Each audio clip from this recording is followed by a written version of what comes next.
Programa de hoje, um cara que esteve na linha de frente na faixa de Gaza. O homem que lutou e luta por Israel contra o terrorismo. Toda a estratégia e conhecimento tático do grande soldado Henry Kadima. Boa, Henry, muito obrigado pela sua presença aqui no Pânico. O Henry aqui, que também já esteve aqui na programação do Pânico, falando sobre... A gente estava comentando sobre qual é o assunto. O assunto hoje em dia. Factual agora, eu acredito que é o Benjamin Netanyahu, né? Porque depois que ele foi aí, o tribunal falou que querem prender o Benjamin, ele deu um depoimento falando que é antissemitismo. Acho que o assunto agora do momento é esse, né? Isso, então ontem teve o Comitê Internacional de Justiça que pediu a prisão do Benjamin Netanyahu e do Gallant, que era o ex-ministro da Defesa até a semana passada. Foi mandado embora, né? Foi mandado embora, vai ter que entrar no LinkedIn agora. E também do Mohammad Deif, que era um dos líderes do Hamas, que foi neutralizado há mais ou menos 2 meses atrás. O que é muito estranho e o que é uma hipocrisia total é você pedir uma prisão para o primeiro-ministro da única democracia no Oriente Médio, onde ele tá. O único crime dele é combater um grupo terrorista que entrou no dia 7 de outubro em Israel, estuprou, sequestrou e massacrou centenas de pessoas indefesas.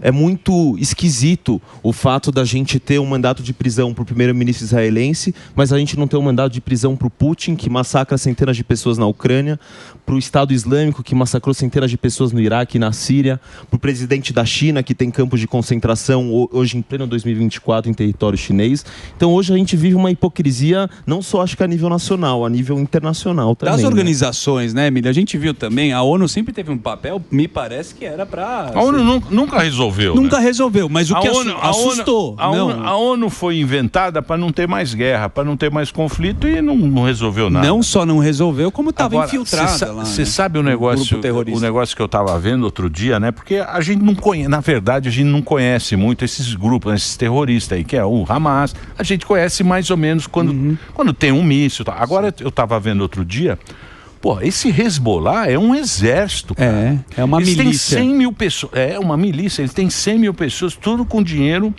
do Irã. O Irã financia o armamento e eles ficam lá, eles tomaram conta de uma região do Líbano, sequestraram um país e ninguém faz nada. Criaram um braço político também. Sim, criaram um braço político meio que para dar um migué. Agora, aquela região, porque eu não sei se a nossa audiência lembra, que teve uma guerra lá em 2006. Aí a ONU falou o quê? Falou, vou deixar essa zona desmilitarizada. Certo. Que é o que eles estão querendo fazer lá na Ucrânia também. Eles dão essa explicação, essa desculpa para terminar uma guerra. Só que o que aconteceu nessa região? E tem 10 mil soldados da ONU ali. Certo. Continua entrando dinheiro do Irã para o grupo Hezbollah. Eles se prepararam tudo aquilo subterrâneo, montaram um esquema para atacar Israel. Então não aconteceu nada. E não de hoje, né? De muitos anos. Desde 2006. Desde 2006. Então, quer dizer, eles estão se preparando com uma desculpa que não tem guerra, se preparando para uma próxima guerra. E entrando dinheiro, e pegando dinheiro de ONG, entrando muito dinheiro, e dinheiro também do Irã, que tem interesse ali. Sim, que a mesma coisa que acontece com o Hamas acontece com o Hezbollah e outros grupos, são acho que 7de grupos terroristas, tem os Houthis, o DNA dessa guerra vem do dinheiro do Irã. Mas o Hezbollah é um exército, cara. Bem armado, bem formado.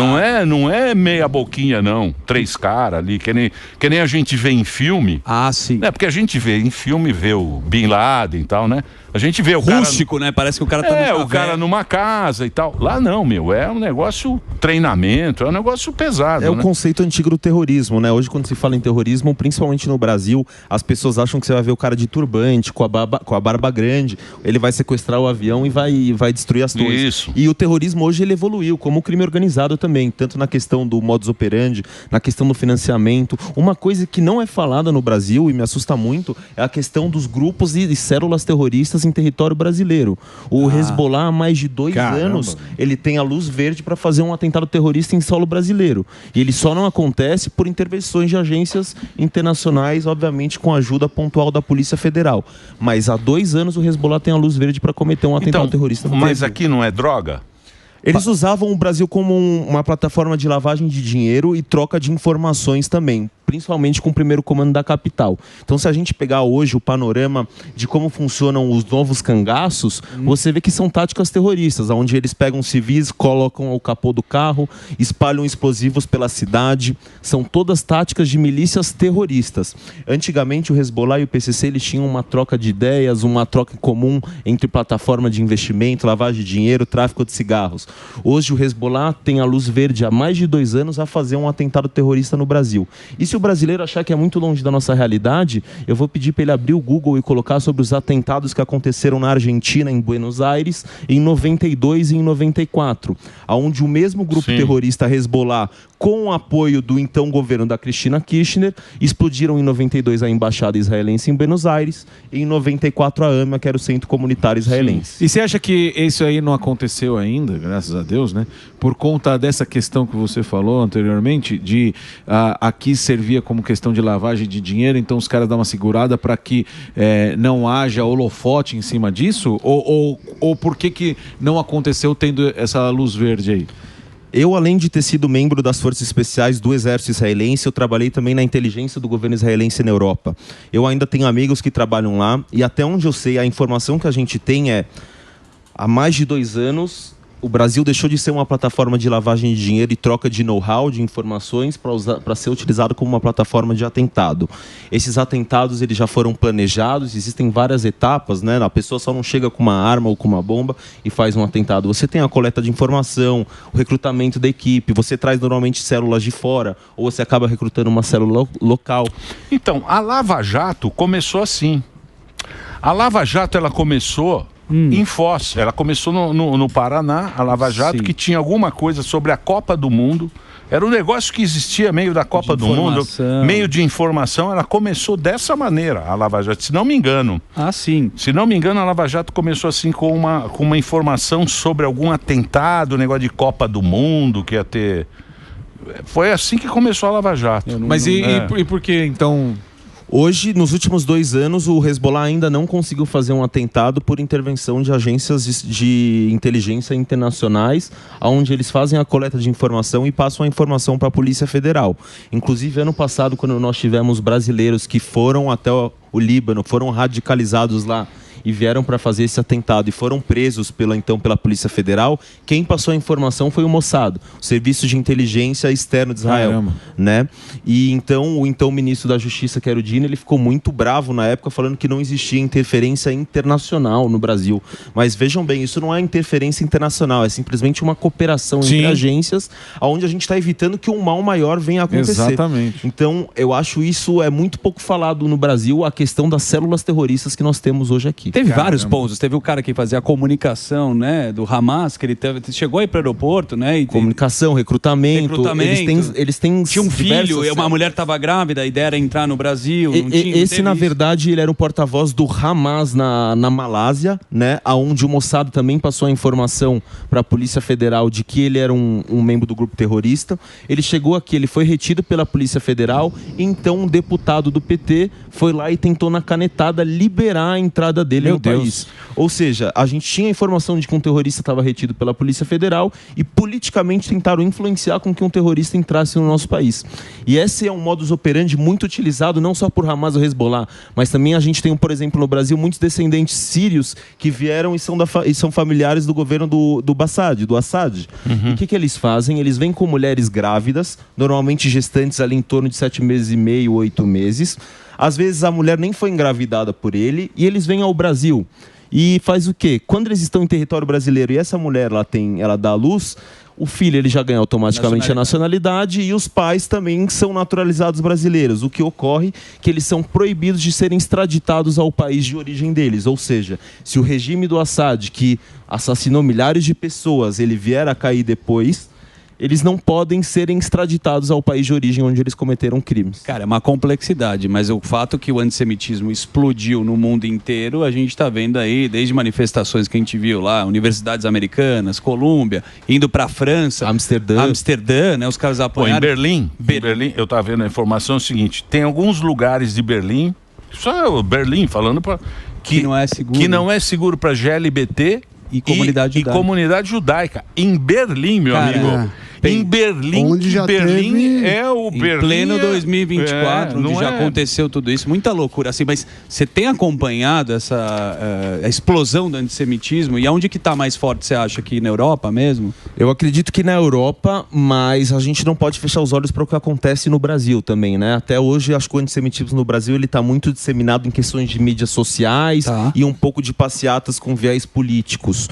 Mas eu vejo que para a gente caminhar e evoluir isso porque aconteceu na Amsterdã, na Holanda, perdão. Certo. Que isso evolua para uma agressão. Da briga de futebol, né? Que, aparentemente foi o álibi que o governo de Amsterdã deu, que foi uma briga de futebol. Uma perseguição. Mas na verdade, depois, com investigações, foi comprovado que foi tudo financiado e planejado pelo governo e pelo regime iraniano. Foi financiado. Financiado pelo regime iraniano. Porque você tem conversas em grupos do Telegram que eles já estavam preparando isso há 2 dias. E são grupos que vêm e fazem eventos públicos com dinheiro vindo principalmente do Irã, do Catar, do Líbano. Que doideira. Bom. Muito bem. Continuamos aqui? Muito bem. Podemos continuar. Tá bom. Esqueci de perguntar. Não, o que eu queria falar é o seguinte, você é um cara que trabalhou na inteligência, no exército de Israel, e a gente viu que durante um tempo, desde o 7 de outubro, eu acho que o povo israelense, né, no modo geral, perdeu um pouco a autoestima em relação à confiança com o exército. Depois de algumas operações que foram com muito êxito e específicas, a gente viu da história dos pagers e por aí vai, né, os próprios líderes do Hamas que foram eliminados. Como é que você avalia isso agora, o exército israelense, com toda essa conturbação, que tem cara sendo mandado embora? Como que você vê hoje o exército israelense? Eu vejo que hoje, a nível... Vamos falar de Oriente Médio, que é a realidade de Israel, né? Eu vejo hoje que o exército israelense, ele reestabeleceu o respeito e o medo dos seus oponentes, né? Isso veio com as missões no Líbano, com as explosões dos pagers.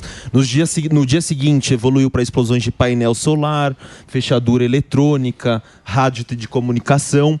E isso você começa a entrar dentro das PSYOPs, né? Que são operações psicológicas onde o seu adversário ele começa a desestabilizar, ele não sabe se qualquer componente eletrônico dele está hackeado, se pode explodir, se não pode, isso começa a colocar ele dentro de um estado de paranoia.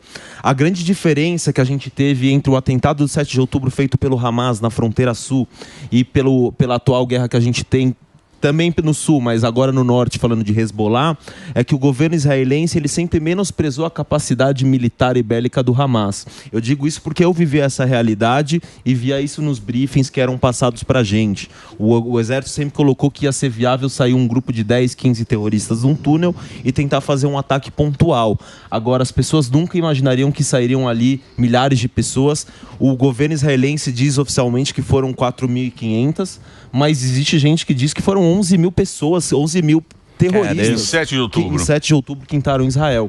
E aí a grande diferença é que no Líbano, desde 2006, a inteligência israelense ela vem se preparando para a terceira guerra do Líbano. Porque a gente já tinha sentido na pele o poder bélico do Hezbollah. O Hezbollah tem como muito bem mais... o Emílio falou. Mais arma por causa do Irã, né? Não, é um exército. É um exército.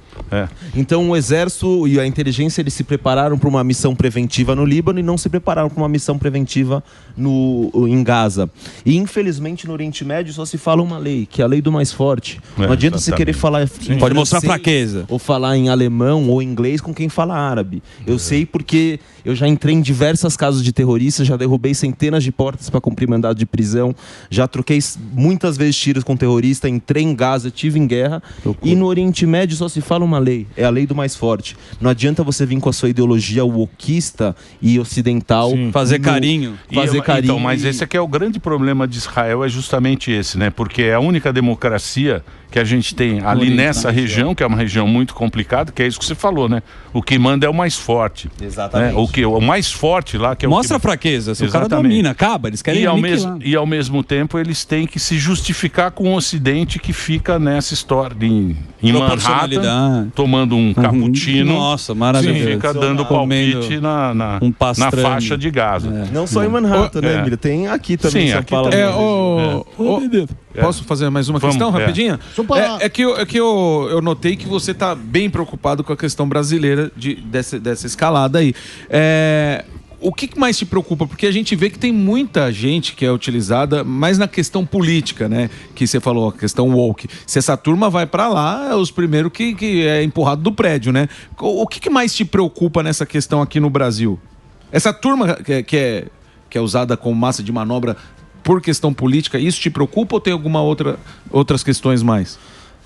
A questão da desinformação que é feita hoje por parte da grande imprensa no que realmente acontece no conflito, acho que isso acaba influenciando diretamente, principalmente as pessoas mais jovens, as crianças e os adolescentes. E a gente tem que pensar, as crianças e os adolescentes de hoje, eles são os nossos tomadores de decisão do futuro. Sim. Então, a gente quer o quê? Que essas crianças cresçam pensando que Israel é um grupo terrorista e que o Hamas não fez nada e que o Holocausto não aconteceu e que 7 de outubro não aconteceu. Me preocupa muito a questão do viés ideológico entrando na questão educativa. Sim. Então eles acabam trazendo a questão política wokeista e por sinal esquerdista. É que a gente, como ser humano, a nossa tendência é querer proteger o mais fraco. E esses terroristas, eles vendem justamente isso. Eles se protegem, ele coloca o escudo criança, mulher, não sei o quê, para aparecer na televisão que você está só combatendo, está matando gente inocente. Eles são especialistas em informação e contra-informação. A informação deles é essa. Sem dúvida. E a gente acaba entrando nessas, mostrando só esse lado da guerra. Parece que 7 de outubro não existiu. Exato. Se você acompanhar parece que não existiu. Parece que a guerra começou, Israel atacando. Tem gente que nega, inclusive, né? Que foi uma coisa armada. É que quando falava, mas também, né? Sempre tem isso. O 7 de outubro é uma coisa que foi horroroso aquilo lá que aconteceu. Foi terrível. Acho que depois, desde a Segunda Guerra, desde o Holocausto, não teve o maior massacre contra o povo desde o Holocausto. Por isso que eu fiz questão de, quando eu tava lá, de eu estar com GoPro para registrar tudo que eu via. Porque eu sabia que quando eu voltasse pro Brasil, muitas das pessoas não iam acreditar, porque é muito longe da nossa realidade. Mas eu entrei lá em quartos de criança, que a criança estava sem cabeça e foi estuprada por terroristas. É terrível. Muito bem. Vamos agradecer a presença aqui do programa Pânico, do Henry. Tem as redes sociais do Henry para você seguir, Henry Kadima SP no Instagram. Obrigado, Henry. Obrigado, Emílio. Obrigado. Valeu. Shabbat Shalom. Muito legal você ter vindo aqui conversando com a gente.